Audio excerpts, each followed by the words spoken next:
Authorities in Taranaki are being called out for failing to resolve an impasse that has put part of a famous walkway off limits to the public. They say they are unable to prevent a landowner stopping people using the Tongaporutu end of the White Cliffs walkway, but locals say that's not good enough. Our Taranaki Whanganui reporter Robin Martin has more.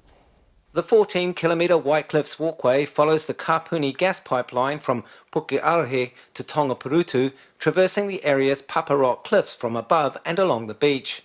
It also takes in the historic Te Horo stock tunnel, which is carved through the cliffs, before emerging on private farmland. Murray Dixon, who leases a batch at Tongaporutu, says walkers are now being shortchanged. Originally, we could walk all the way to the tunnel and through the tunnel and utilise the White Cliffs walkway proper.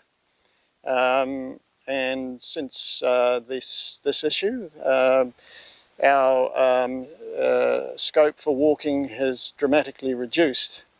And we see a considerable number of tourists and obviously a lot of locals that are frustrated by this impasse which we currently have. Since 2016, Tongaporutu farmer Russell Gibbs has stopped walkers crossing his land after the Department of Conservation issued a concession to a commercial tour operator. Mr Gibbs said that went against the deal his father made back in the 1980s. DOC has since removed its signage from the northern end of the White Cliffs walkway, and the tour company only operates at the Pukearehe end. Mr Gibbs has meanwhile altered his signs to say the track is closed and trespassers will be prosecuted. Mr Dixon says it's a shame because nature regularly puts on spectacular displays that can only be viewed from up on the walkway.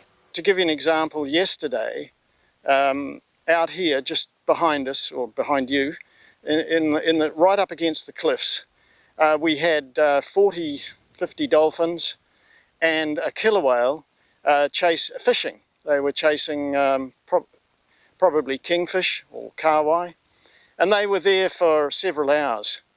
Now, that sort of thing, as well as just the significant beauty of this place, is being denied to the public and to outsiders who come here with the expectation of being able to participate in this walkway.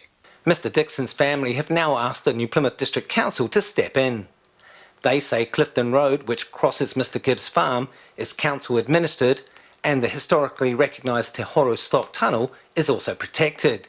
They say the council should insist on access. The New Plymouth Mayor Neil Holdham, however, says the council got its fingers burnt when it tried to repair the tunnel in 1995, and it's reluctant to force the issue. We're in a view that the landowners got great legal capabilities, and as you see, we lost $100,000 on the last time we've attempted to do some work there, and the risk for us is really that we could go out and take an aggressive approach and try to legally acquire easements and form a road, but that would cost a significant amount of money, and with no guarantee through the Public Works Act that we'd be successful. And so that's why to date Council hasn't been able to reopen that walkway.